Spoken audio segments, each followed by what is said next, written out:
Bonjour à tous et bonjour à toutes, bienvenue sur une nouvelle vidéo orchestrée par Maître Dioscuros.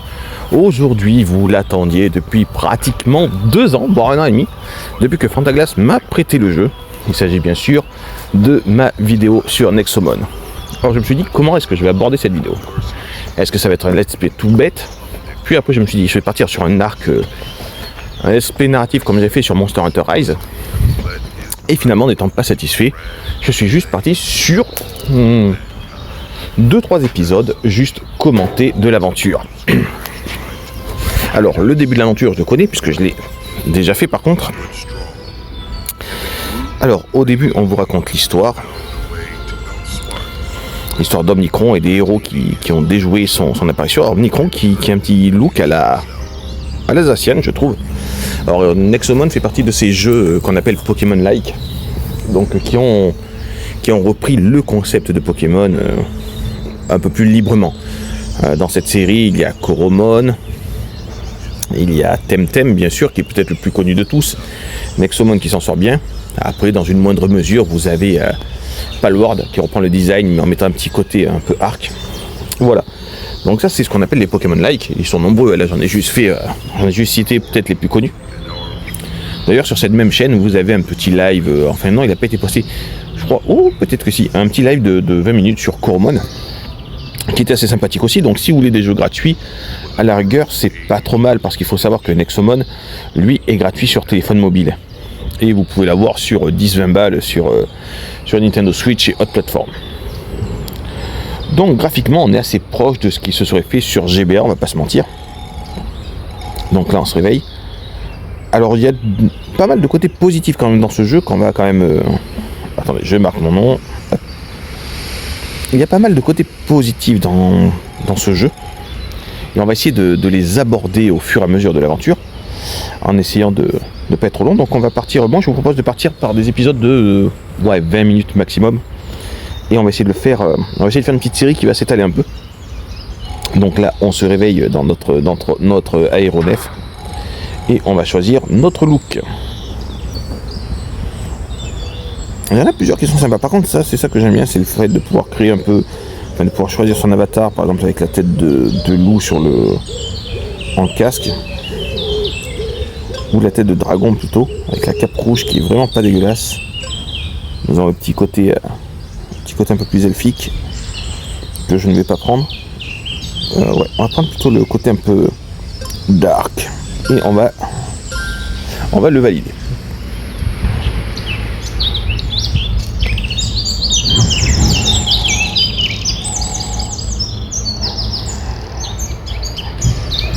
Alors, est-ce que c'est un jeu que je m'achèterai? Pour être franc, non. Non, ça fait 1 an et demi, je crois que Fantasglass me l'a prêté, voire peut-être même 2 ans, on a posé 2 ans. Il a été patient d'ailleurs, je tiens à le féliciter pour sa patience, il m'a prêté quelque chose que j'ai mis 2 ans à lui rendre, en fait. Je ne l'ai pas encore rendu, mais je vais lui rendre une fois cette série terminée. Et sur le principe, j'ai mis longtemps dans ces temps. Je n'arrivais pas à accrocher en fait. Tout simplement. Je n'ai pas. Alors pourtant le design des persos est sympa, regardez, par exemple lui là avec son masque bleu blanc rouge, je le trouve juste génial. Le monstre qu'il a en face est génial, on reste sur du design Game Boy Advance. Donc c'est pas moche, mais il est sorti trop tard à mon goût. C'est ce que je voudrais dire, il est sorti trop tard. Si était sorti il y a 10 ans de ça, à la rigueur, il aurait pu passer, mais là c'est vrai qu'il sort trop tard pour qu'on puisse s'immerger dedans. C'est un peu ce que j'ai retenu. On retrouve le côté très basique du RPG. Par contre, l'humour est présent. On note un petit côté un peu plus... des décors un peu plus médiévaux, anciens on va dire, que dans Pokémon. Vous voyez bien, on a un décor qui est plus RPG, le lambris, les briques sur le mur, la cheminée. Le côté moderne n'est pas trop mis en avant. Ça, j'aime bien ce côté un peu déconnecté du monde actuel.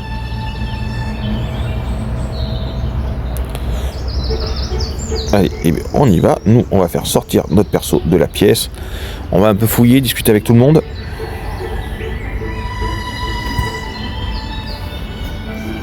Ok, toi tu veux pas parler, peut-être hein?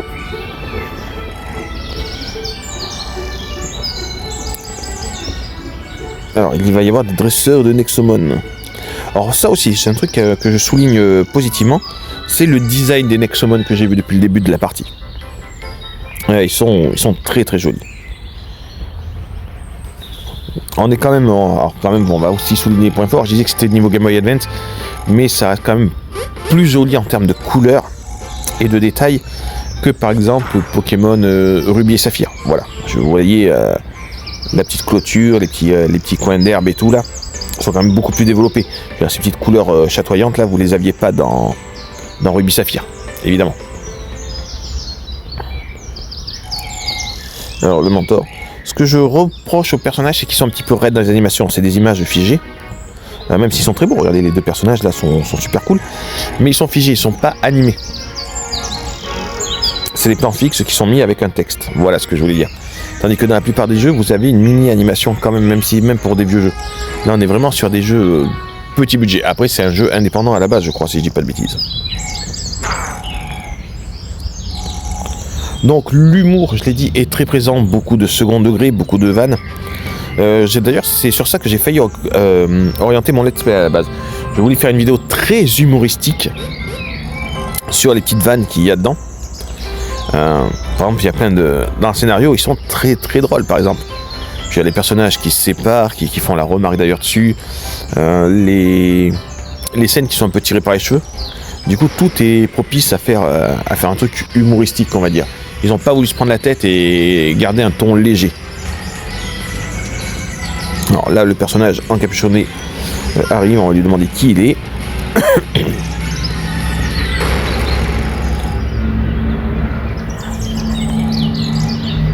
Allez, et on va donc aller au nord. On va bientôt avoir le choix avec notre premier... on va bientôt pouvoir choisir notre premier Nexomon, c'est ça qui est bien. Donc là, on trouve la statue du héros. Hop. Donc, petite animation pour nous montrer qu'un danger arrive.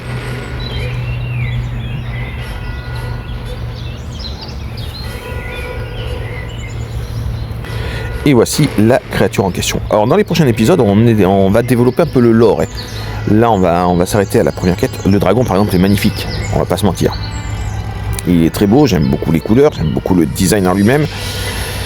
Ce qui est aussi important à noter, c'est que les créateurs savent ce qu'est un dragon, parce qu'il ne faut pas savoir que ce soit dans la fantasy, dans les films et tout, on se retrouve avec des wyverns et pas des dragons. Le dragon a 6 membres, 4 pattes, une paire d'ailes, et souvent ce n'est pas le cas.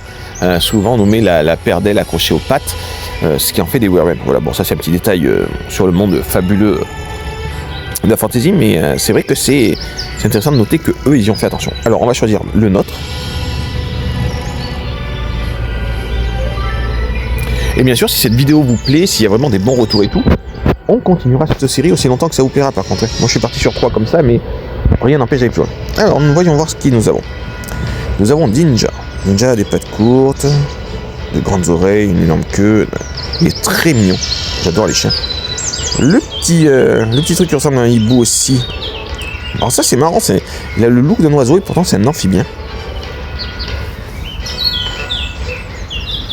Le type plante. Ce qui est bien c'est dans ce jeu par contre, c'est que vu que je ne l'ai pas torché, vu que je ne me suis jamais documenté dessus, j'ignore totalement à quoi ressemble leur évolution. Les petits specs. Et il y a des looks qui sont vraiment super géniaux, je trouve. Ah, je pense que je vais prendre lui la sorte de petit chat là. Sympa. Ok, type électrique. Donc le fameux type C qui est vraiment stylé aussi. C'est très très dur en vrai, il y en a plusieurs avec lesquels j'hésite. Et on va juste commencer par le petit chat. Élément de l'air, et c'est un type qui est très peu, enfin qui est très présent dans Pokémon, mais qui n'est pas forcément mis en valeur. En starter du moins. Donc j'ai voulu tester un autre truc différent dans le choix des starters, voilà. Qu'est-ce que j'aurais pris dans un jeu classique. Donc là techniquement, eh bien, ce combat on peut pas le gagner, on comprend bien, il y a un dragon ancien qui arrive, qui a l'air super balèze. Nous on vient juste d'avoir un truc qui vient de sortir, limite de la, on va dire de la Pokéball. Donc nos chances de gagner sont assez minimes. Le but est surtout de gagner du temps dans cette version là. Allez, compétences, donc ça veut dire attaque, pastille de vent. Ok, Ok, ouais, il est légendaire quand même, ultra rare. Donc notre Nexomon est ultra rare. Je suppose que ça fait partie des trucs qui sont dans les... Je veux dire, doit y avoir peut-être une classe entre le légendaire et l'ultra rare. Mais voilà, donc on a une créature qui devrait avoir un potentiel assez élevé évolué. Donc là, on s'est fait littéralement déchirer par le dragon.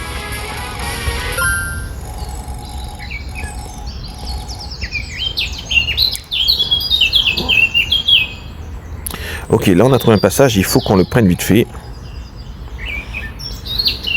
Et le truc, ça va être d'y passer vite fait avant que le dragon nous détruise une bonne fois pour toutes. On a été sauvé par notre petit compagnon qui nous a balancé comme une grosse merde dans le trou. Au moins il est bon au basket. Mais si tu m'as pas tué en me balançant dans un truc dont tu ignores la profondeur, techniquement je vais me relever.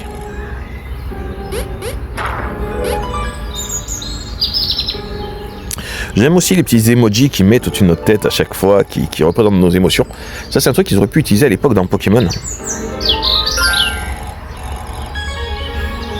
C'est un truc qu'ils auraient pu utiliser dans Pokémon dans la vieille version parce qu'il faut y penser. Nos personnages dans Pokémon, le problème c'est qu'ils sont inexpressifs. Le champion de l'inexpression reste comme le héros de Lune et Soleil qui a toujours un sourire figé sur sa tête. C'est juste impressionnant. Et là il y a des coffres, on va les récupérer bien entendu.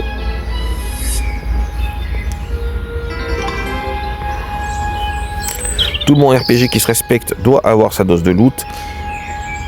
Hop là. Et là on rencontre quelqu'un qui est dans un sous-sol.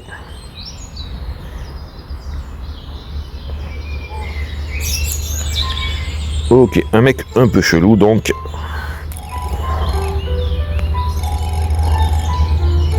Alors moi je dis un mec chelou dans un sous-sol qui accueille des enfants en disant que son nom n'a pas d'importance. Je suis le seul à trouver ça hyper flippant.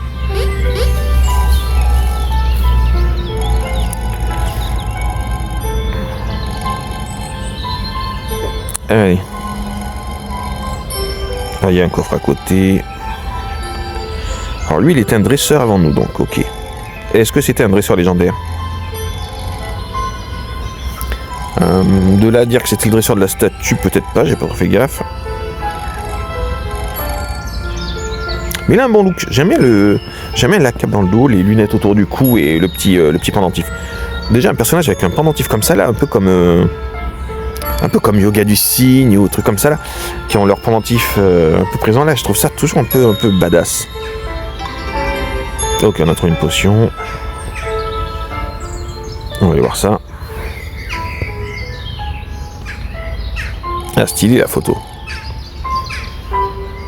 Par contre, stylé. Ça fait partie des bons moments du jeu, c'est des petits trucs comme ça.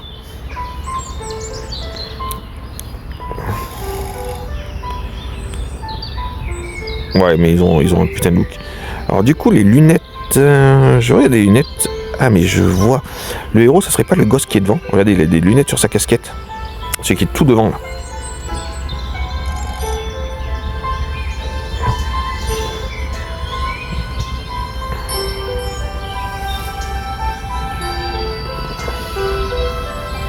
Ce jeu a quand même un potentiel. Alors comme j'ai dit, je n'irai pas l'acheter. Mais par contre, il y a moyen que j'aille quand même jusqu'au bout pour voir comment ça se termine et voir un peu plus loin. Le début est juste un petit peu lent. Ça, je vous l'accorde. Mais c'est comme Pokémon, et surtout les dernières générations. Si vous prenez les versions écarlate et violette et épée bouclier, le temps d'avoir votre premier Pokémon, c'est long. Là, on a été quand même plus rapide. Alors, compétence, on va l'attaquer et on va essayer de le capturer. Wow, on lui a fait super mal. Objet.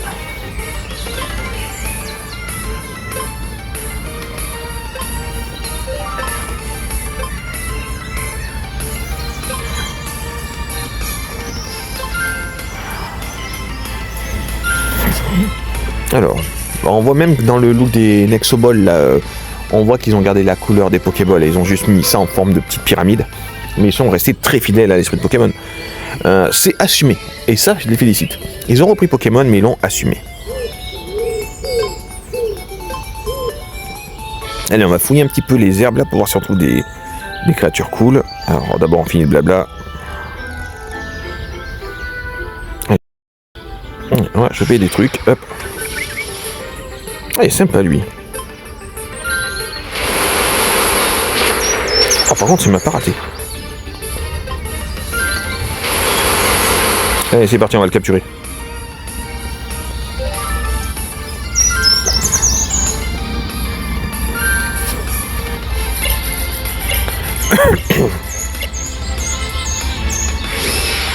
Ah, il est sorti quoi.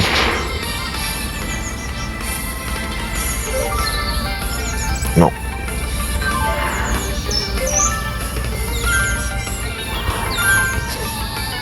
Bon, là, pour rattraper ma partie Switch, j'ai relancé la partie sur portable.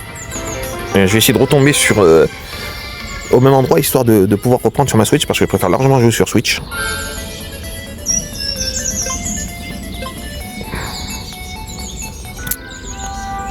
Ok, là-bas, il y en a un autre. Hop.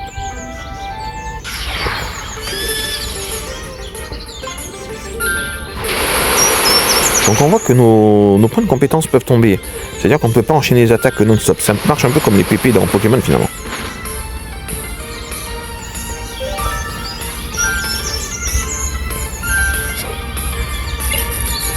Donc on a vu tout à l'heure, ils peuvent aussi sortir de la Nexoball. Nexotrap, pardon.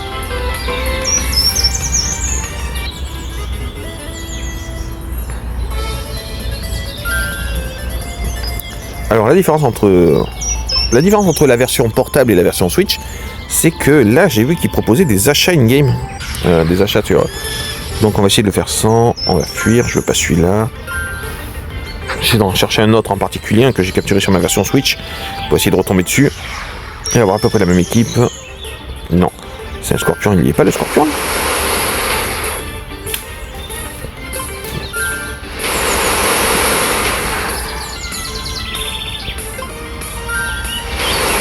Oula, là on l'a bien mis, hop, on va le capturer et après on va se soigner.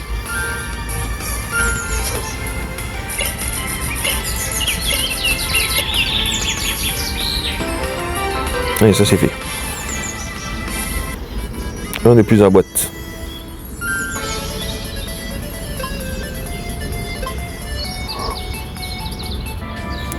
Bon, pour l'instant on est bien. Menu, inventaire, tac. Attends. Ok.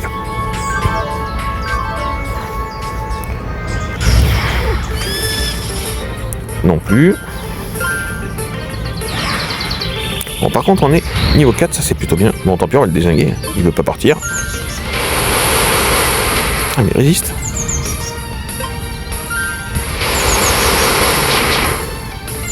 Ah, vache.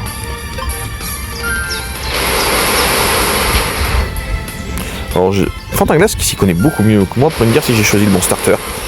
Ou si un bon starter. Et voilà. Est-ce que ça marche par multi-XP? Non. C'est pas comme pendant Pokémon, toute l'équipe ne gagne pas d'XP, donc il va falloir vraiment farmer les XP, donc super. Toujours pas.